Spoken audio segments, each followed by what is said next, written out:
तो hello guys, और आज हम एक्सप्लेन करने जा रहे हैं सोलो लिविंग का सीजन 1 का एपिसोड नंबर 1। और ये एकदम न्यू एनिमे सीरीज है जो कि हाल ही में आई है। तो बिना टाइम वेस्ट करते हुए एपिसोड 1 स्टार्ट करते हैं। तो एपिसोड की स्टार्टिंग में हमें एक सुनसान आइलैंड को दिखाया जाता है जिसे कि चारों ओर से शिप्स ने घेर रखा होता है। तो एक आदमी कैप्टन को बोलता है कि कैप्टन, हमें इन पे हमला करना चाहिए। पर कैप्टन बोलता है कि इसका कोई फायदा नहीं है, हम इन्हें नहीं मार सकते, और इन्हें कोई मार सकता है तो वो है हंटर्स। तो सीन फिर से चेंज होता है और एक आदमी बड़ी तेजी से भाग रहा होता है और उसका कोई पीछा कर रहा होता है। और एकदम से उन पे कई सारी एंट्स हमला कर देती हैं जो कि आकार में बहुत बड़ी थी। वो लोग बोलते हैं कि हमें इन्हें यहीं रोकना होगा। उसमें से कई सारे फायर मैजिक वाले हंटर्स भी थे जो अपनी फायर से उन्हें मारने की कोशिश कर रहे थे, लेकिन जायंट एंट्स पर फायर का कुछ असर ही नहीं हो रहा था। जायंट एंट्स ने उन लो लेवल के हंटर्स को मारना चालू कर दिया, पर एकदम से एक हीरो आता है सामने जो कि एस लेवल का होता है। और उस एस लेवल के हंटर ने आकर उन्हें अपने हीलिंग मैजिक से उनके घाव भरने लग गया, पर एकदम से उस पर कई सारी एंट हमला करने वाली थी। दो और एस लेवल के हंटर्स ने आकर उसे बचा लिया और वह चींटियों से लड़ने लग गए। तो वो दूसरे हंटर्स यू को बोलते हैं कि अगर हम नहीं आते तो तुम शायद मर जाते। तो वो हीलिंग वाला हंटर बोलता है कि मुझे ज्यादा से ज्यादा लोगों की मदद करनी है, और मैं अच्छे से जानता था कि तुम दोनों मुझे बचाने जरूर आओगे। तो वो आपस में बात कर रहे होते हैं और एकदम से उनके सामने एक सुपर एंड आ जाती है। तो फिर वो हीलर को बोलते हैं तुम इन्हें हील करो, हम इसे देख लेंगे। और फिर वो दोनों भी उस एंड से लड़ने लग जाते हैं। तो एक बोलता है तुम इसका ध्यान भटकाओ, मैं इसे ऊपर से हमला करता हूँ। और फिर जैसे ही वो उस पे अपना हमला करता है तो दूसरा तो फिर दूसरा हंटर भी उसके एक पैर को तोड़ के इतनी तेजी से फेंकता है कि वो उसके आर पार हो जाता है और वो एंड मर जाती है। और पीछे से उस सुपर जाइंट एंट के काफी सारे मेंबर्स आ रहे थे, और फिर वो दोनों हंटर्स भी इवॉल्व होने लग जाते हैं जैसे हमारे गोकू भैया इवॉल्व होते हैं। तभी सीन चेंज होता है और हमें दूसरी जगह का सीन दिखाया जाता है जहाँ की काफी सारी एंट्स आए जा रही थी। वहां पर भी उन्हें रोकने के लिए काफी सारे हंटर्स थे, जिनमें से एक एस लेवल का हंटर था जिसने अपनी फायर मैजिक से काफी सारी एंट्स को जला दिया, और कुछ बच गई थी। उनसे छोटे मोटे हंटर्स लड़ने लग गए। और फिर से सीन चेंज होता है और हमें 3 साल बाद का सीन दिखाया जाता है। तो हमें एक बिल्डिंग दिखाई जाती है जहाँ कुछ लोग खड़े होते हैं। एक कॉफी वाला बोलता है आज के लिए तुम्हें गुड लक। तभी एक दूसरा इंसान दूर से आवाज देता है किम सांग सिंह, सुनो, कितने दिनों बाद मिले हो तुम।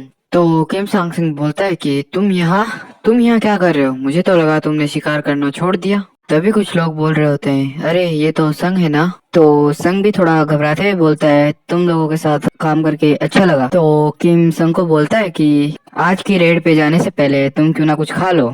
तो दूसरा आदमी किम को बोलता है ये कोई बड़ी तोप है जो सभी लोग इससे मिल रहे हैं। तो किम थोड़ा हंसते हुए बोलता है कि तोप छोड़, ये तो छुरी भी नहीं है। और इसे हम दुनिया का सबसे कमजोर हंटर बुलाते हैं। और ये बात किम भी सुन लेता है तो उसे थोड़ा बुरा तो लगता है, पर जाने दो, अब है तो है। तो इतनी देर में एक दूसरी लड़की आती है जो जिन्बू को बोलती है कि तुम्हें फिर से चोट लग गई क्या।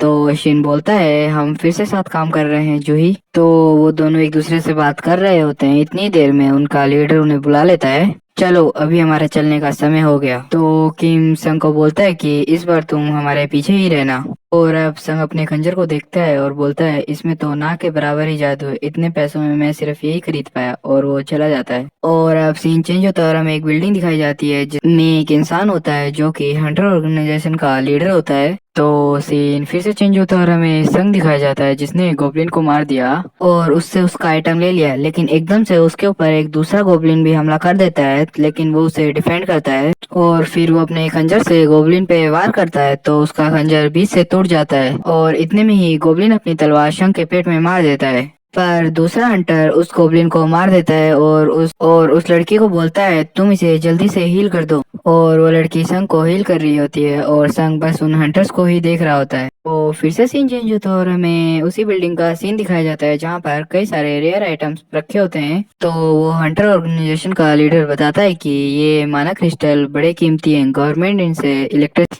बनाने का सोच रही है। तो अब सीन फिर से चेंज होता है और वो सारे हंटर्स ने उसके डेंजन के बॉस को हरा दिया होता है, और शिन को वो दूसरे रैंक की हंटर सिर्फ हील ही किए जा रही थी। पर शिन को काफी बुरा लग रहा था क्योंकि वो कुछ ज्यादा नहीं कर पाया। और इतनी देर में जीहू बोलती है कि जिन्बू सुनो, अगर ऐसा ही चलता रहा तो वो दिन दूर नहीं है जब तुम मर ना जाओ। पर एकदम से एक आदमी जोर से चिल्लाता है, बोलता है यहाँ पर एक गुफा है। तो वो सभी लोग गुफा के आगे चले जाते हैं और इतनी देर में शिन भी हील हो चुका है। तो उनका लीडर बोलता है ये एक तहखाना है, मैंने इसके बारे में काफी सारी अफवाहें सुनी है। और किम और उसका दोस्त बोलता है कि मुझे लगता है इसके अंदर काफी सारा हमें लूट का सामान मिलेगा। तो वो लीडर वोटिंग करता है और उसमें से 6 लोग हाँ बोलते हैं और 6 नहीं। तो लास्ट किम होता है जो काफी सोचता है कि अपनी बहन की फीस भी भरनी है। तो वो थोड़ा घबराते हुए जोर से हाँ बोल देता है। तो सीन चेंज होता है और हमें एक इंसान दिखाया जाता है जो कि अपना माना चेक कर रहा होता है। और फिर एक सिक्योरिटी गार्ड बोलता है बॉस, और एक बी और सी रैंक का हंटर हमारे साथ आने के लिए तैयार है। और अब सीन फिर से चेंज होता है और हमें एक लड़की दिखाई जाती है जिसका कुछ लोग पर्स चुरा के भाग रहे होते हैं।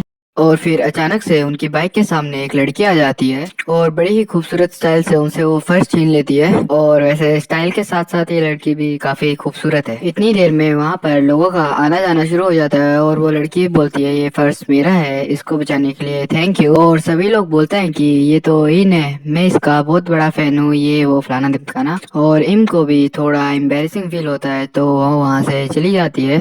तो सीन फिर से चेंज होता है और हमें गुफा का सीन दिखाया जाता है जहाँ पर वो 40 मिनट से चल रहे होते हैं लेकिन उन्हें कोई दरवाजा नहीं दिखाई दिया। और शिन भी जूही को बोल रहा था मुझे माफ कर दो, मेरी वजह से तुम भी यहाँ फंस गई। और जूही भी बोलती है अब जो होगा देखा जाएगा। तभी ग्रुप का लीडर बोलता है कि देखो वहाँ एक दरवाजा है। तो वो सभी उस दरवाजे के आगे इकट्ठा हो जाते हैं और फिर वो सभी लोग उसके अंदर चले जाते हैं और चारों तरफ देखते हैं तो उन्हें काफी सारी मूर्तियां ही दिखाई दे रही थी। काफी सारी मूर्तियों में से एक मूर्ति ऐसी भी थी जो सबसे बड़ी थी। तो शिन बोलता है ये शायद इनका राजा है। तो मिस्टर सोंग जमीन पर देखते हैं और उन्हें एक जादुई घेरा दिखता है। तो दूसरा इंसान बोलता है देखो यहाँ पे कुछ लिखा हुआ है। तो उसमें लिखा होता है कि कार्नेट मंदिर के जरूरी नियम। तो पहला नियम ये होता है कि उसे देवता की तारीफ करनी चाहिए और उसके आगे झुक के रहना चाहिए। तो फिर अचानक से गेट बंद हो जाता है और एक हंटर बोलता है कि हमें यहाँ आना ही नहीं चाहिए था।